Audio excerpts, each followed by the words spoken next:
ውድ ቤተሰቦቼ ዛሬ ደግሞ በአዲስ ርዕስ መጥተናል። በጣም ነው የምናከብራችሁ፣ በጣም ነው የምንወዳችሁ። ሐሳብ ካላችሁ ሁሌ ዶንት ሄዚቴት የቸገራችሁን ነገር በተለይ ማህበረሰብ ውስጥ በዚህ ርዕስ ላይ እንዲነገረን እንፈልጋለን የምትሉትን ነገር ከታች አስቀምጡልኝ። ማቀውን እኔ ፕሮፌሽናል የሆንኩበትን ከራሴ የማላቀውን ደግሞ ከሚመለከተው አካል ጋር በደንብ አድርጌ አማክሬ ጥናቱን አንብቤ አቀርብላችኋለሁ። የዛሬው ርዕሴ ደግሞ ይለያል፣ ባህልና ትዳር። በስተመጨረሻ ስፔሻሊ ትዳር ውስጥ ያላችሁ ሰዎች ለየት ያለ መልእክት እነግራችኋለሁና ከኔ ጋር ቆዩ። የመጀመሪያው የሰው ልጅ ሁል ጊዜ የሚኖረው ማለት ነው ባህሉን ነው የሚኖረው። አሁን እዚህ ጋር ነው ሁለት የተለያዩ ሰዎች ትዳር ውስጥ ሲገናኙ የአንድ ቤተሰብ ባህልና የሴቲቷና የወንዱ የሁለት ቤተሰብ ባህል በመጀመሪያ ደረጃ ይለያያል። ወንድና ሴት ይለያያል። በዛ ላይ ባህላቸው ይለያያል፣ እድገታቸው ይለያያል፣ የቤቱ ጸባይ ይለያያል፣ አኗኗራቸው ይለያያል፣ አበላላቸው ይለያያል። እነዚህ ሰዎች ናቸው የሚገናኙት። እነዚህ ሁለቱ ሰዎች ሲገናኙ ለመግባባት አንዱ የአንዱን ደካማ ጎን ማወቅ አለበት። አንዳንድ ጊዜ ግን በጣም በሚያሳዝን ነገር ባህል አይጠቅምም ትዳር ነው ይላሉ። ነው ያለ ባህል ትዳር ልንኖር አንችልም። ውዶቼ በደንብ ስሙኝ። ውጭ ሀገር ያላችሁ እህትና ወንድሞች፣ በተለይ አሁን ዲያስፖራ ላይ በጣም እየተጨነቃችሁ ያላችሁት ትዳር ወደ ሲንግል ማምና ሲንግል ዳድ እየሄደ ያለበት ነገር አንዱ ትልቁ ፈተና የሆነው አፈጣጠራችሁ አይደለም። ባህል ቦታውን ይስታል፣ ዓላማውን ይስታል፣ የሮል መደበላለቅ ይመጣል። ምክንያቱም በኢትዮጵያዊ ጭንቅላት ተወልደሽ በኢትዮጵያዊ ጭንቅላት ተወልደህ አድገ ከልቸሩ፣ እንጀራ፣ ወጡ፣ ንፍሮው፣ ገንፎ እነዚህ ነገሮች አወራራችን፣ አበላላችን በእነዚህ ነገር ውስጥ አድገን ሄደን እዛ ስንሄድ የፈረንጁን ካልተጠቀምን እንላለን። የመጀመሪያ የፈረንጁን ስንቀበል ከውስጣችን ጋር ጦርነት ይጀምራል። ከባልሽ ጋር መግባባት ያቅትሻል። መብቴ ነው የሚል ነገር ይመጣል። ትዳር ውስጥ መብቴ የለም። ቀጥሎ ማቀርብላችሁ በሌላ ኤፒሶድ ላይ ትዳር ውስጥ መብት የለም የሚለው ነውና ስለ መብት ብዙም አልነካም። ምክንያቱም ያላደግሽበትን የማታቂውን ነገር ባህልሽ ያልሆነውን ነገር ባህሌ ብለሽ ትወስጃለሽ። ያኔ ምን ይመጣል ማለት ነው? ከቦታው ይነቃነቃል። ስለዚህ በደንብ አዳምጡኝ። ዛሬ ባህል እንዴት አድርጎ ተጽዕኖ እንደሚፈጥርብን የተለያየ ባህል ይዛችሁ ገንፎ በመብላት ያደገ ወንድ ልጅ ገንፎ የማትወድ ሚስት ያገባል። በደንብ ስሙ። እንደ ምሳሌ ነው። ወይ በክትፎ ያደገች ክትፎ የማያውቅ ወንድ። የሆነ ሰዓት ላይ አንድ ወዳጅ አለኝና እንዴት የባህል ልዩነት ልነግራችሁ ከሆነ የእውነት ነው የምነግራችሁ፣ እውነተኛ ታሪክ ነውና ክትፎ ያውቃል፣ ቆጮ ያውቅ። በጣም የሚገርም ሁኔታ ማለት ነው። ቆጮ ይጋበዛል ይሄ ወዳጄ ማለት ነው። ቆጮ ከክትፎ ጋር በሚጋበዝበት ጊዜ ምን ይሆናል?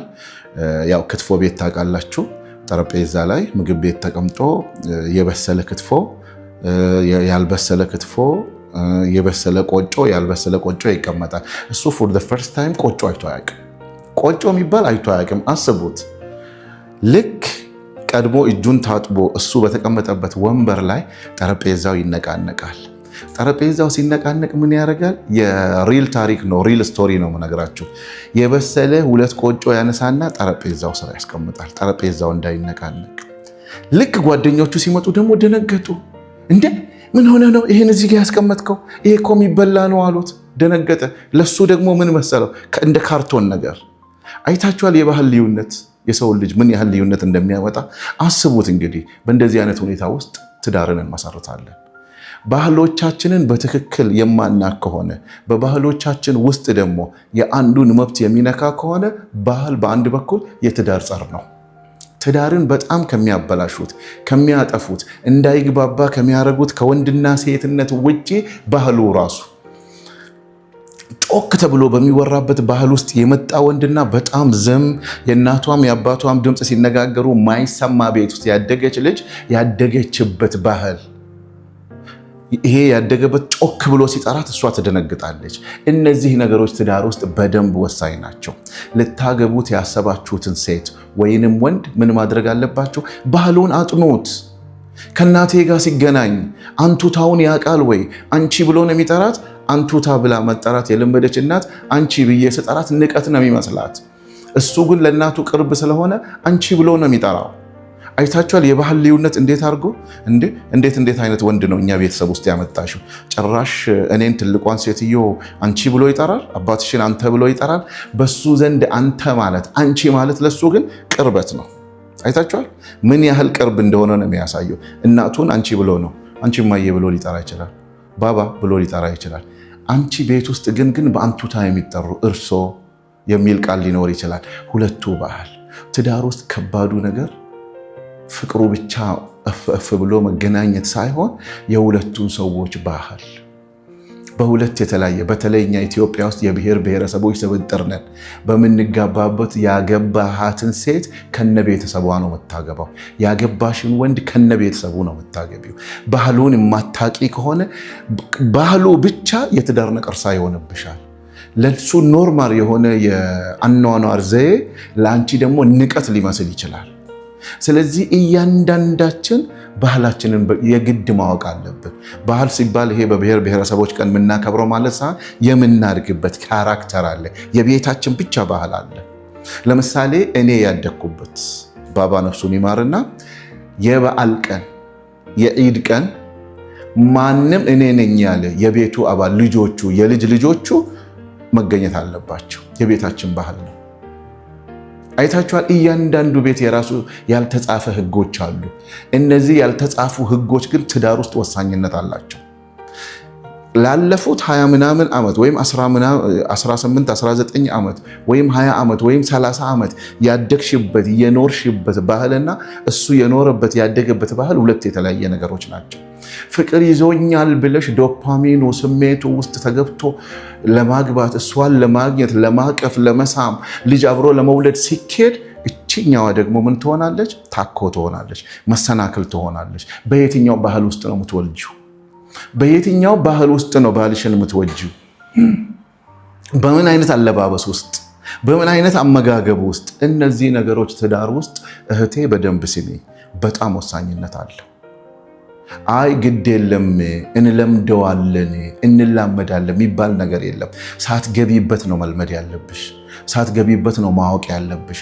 ሳትገቢበት ለምሳሌ አንቺ ሁል ጊዜ በባህል በተለያየ ጥሬ ስጋ በደንብ ኖርማል የሚበላበት ቤተሰብና ጥሬ ስጋ ሲበላ ፊቱን እንትን የሚያደርግ ሁለት የተለያዩ ሰዎች ልትገናኙ ትችላለች። የአንቺ ጥሬ ስጋ መብላት ወይም የእሱ ጥሬ ስጋ መብላት የማያገናኛችሁ ከሆነ የማያቆራኛችሁ ከሆነ ሌላ ጥያቄ ይመጣል። ምክንያቱም ትዳር ውስጥ ከተገባ በኋላ ፍቅር የሚባል ነገር የለም። መኗኗር ነው የምንጀምረው። መረዳዳትን ነው የምንጀምረው። ማዘንን ነው የምንጀምረው። እዛ ውስጥ መግባባትን ነው የምንጀምረው። ዋናነት ደግሞ መቻቻልን ነው የምንጀምረው። እና ስለዚህ እያንዳንዳችሁ ማወቅ ያለባችሁ ልታገቡት የምትፈልጉት ሰውዬ ካደገበት አካባቢ ካደገበት ቤትና ፐርሰናሊ የራሱ ባህል አለ የሰው ልጅ ፐርሰናሊ ማለት ነው። ለምሳሌ አንቺ በደንብ ቡና መጠጣት ምትወጂና በቀን 2 ሲኒ 3 ሲኒ መጠጪና እሱ ደግሞ ቡና የማይጠጣ ከሆነ ይሄ ራሱ ሁለት የተለያየ ነገሮች ናቸው። ቡናን ጠጣ ስትይ እባክሽ ይቅርብኝ የሚል ከሆነ ለአንቺ ቦታ ያልሰጠሽ ሊመስልሽ ይችላል። አየሽ? ለዚህ ነው ሁልጊዜ የዚህ የትዳር ጉዳይ የሪሌሽን ጉዳይ እያንዳንዷ ነገር ቫልዩ አላት። እያንዳንዷ ነገር አላት። ሁለት የተለያየ ባህሎች ሁለት የተለያየ ዘሮች ሲጋቡ ትልልቅ ጃይንት የሆነ በጣም ግብዳ ሁለት ባህሎች ይገናኛሉ። ምክንያቱም የአማቾችሽ የኖሩበት ባህልና ወዲህኛው ያሉ አማቾች የሚኖሩበት ኮምፕሊት ሁለት የተለያየ ነገሮች ናቸው። እነዚህን ለማስታረቅ ግን ወደ ትዳር ከመገባት በፊት ከትዳር በፊት ባህሎቻቸውን ያላጠኑ ባለትዳሮች ሁልጊዜ መጣላት ሳይፈልጉ በማያጣሉ ነገሮች ይጣላሉ። በአመጋገብ ሲስተም ይጣላሉ፣ በአነጋገር ሲስተም ይጣላሉ፣ በአካሄድ ሲስተም ይጣላሉ፣ ሰርግ ቤት ስትሄዱ ይጣላሉ። ምክንያቱም የውላችሁ የሰው ልጅ የሚሰራው ከትዳር በፊት ነው። ትዳር ውስጥ የኤክሰርሳይዝ የምታደርገው የድሮ ማንነት ያደግክበት በአንድ ጊዜ ከውስጥ አታወጣም። አብዛኞቻቸው የማይታለፉ ነጥቦች ብለን ከዚህ በፊት በሰራነው ፕሮግራም ላይ ነካ አድርገናል። ፍቅሩ ካለ ይስተካከላል ይላል። በምንም ተአምር አልኖረበትም። ያልኖርሽበት ነገር አዲስ ነገር ነው። ላለፉት 30 ዓመት ሪደንደንሲ በድግግሞሽ ያመጣውን ነገር ዛሬ ከመሬት ተነስቶ እሱ ይስተካከልልኛል የሚል ሀሳብ ካለሽ በጣም ተሳስተሻል። ስለዚህ እያንዳንዳችን ወደ ትዳር ስንገባ ወይንም ወደ ፍቅር ዓለም ወደዚህኛው ወደ መጋባቱ አጋርነት አንድ ወደ መሆን ስንመጣ በትክክል እናስብበት። የባህል ጉዳይ ዝም ብሎ እንደዚሁ ተነስቶ ወይም ተነክቶ የሚታለፍ አይደለም። ስለዚህ ወደ መጨረሻ ላይ እችኛውን ነጥብ በደንብ ያርጋችሁ ያዙልኝ። በምንም ተአምር ባህሉ ገና በጮኛነት ደረጃ ያላችሁ ግራ መጋባቶች በሱም ላይ የሚፈጥር ከሆነ አንቺም ላይ የሚፈጥር ከሆነ የፈለጋችሁትን ያህል ብትዋደዱ ቆም ብላችሁ አስቡበት። እንወጣዋለን ካላችሁ ተራራውን ለመቧጠጥ ካሁኑ ተዘጋጁ። ምክንያቱም ኦልሬዲ ያልተግባባችሁበትን ባህል ነው ይዛችሁ እየሄዳችሁ ያላችሁት። በተቻለ መጠን የሁለቱን ወገን ባህሎች፣ ስርዓቶች በደንብ ወቁ። አብዛኛው ሰው የሚሸወደው እንደዚህ ነው። አንዳንዴ ይላሉ ውይ የኛ ባህል አይጠቅምም የፈረንጅ ባህል ነው። ራሳችንን ስንሸወድ ነው። አትሸወጅ። ፈረንጅ ስላገባሽ ምን ያህል እየተሰቃየሽ እንደሆነ እናውቃለን። መሰቃየት ሲባል ይሄ የሚጣፍጥ ስቃይ ስለምትወጂውና አብረሽው ስለኖርሽው።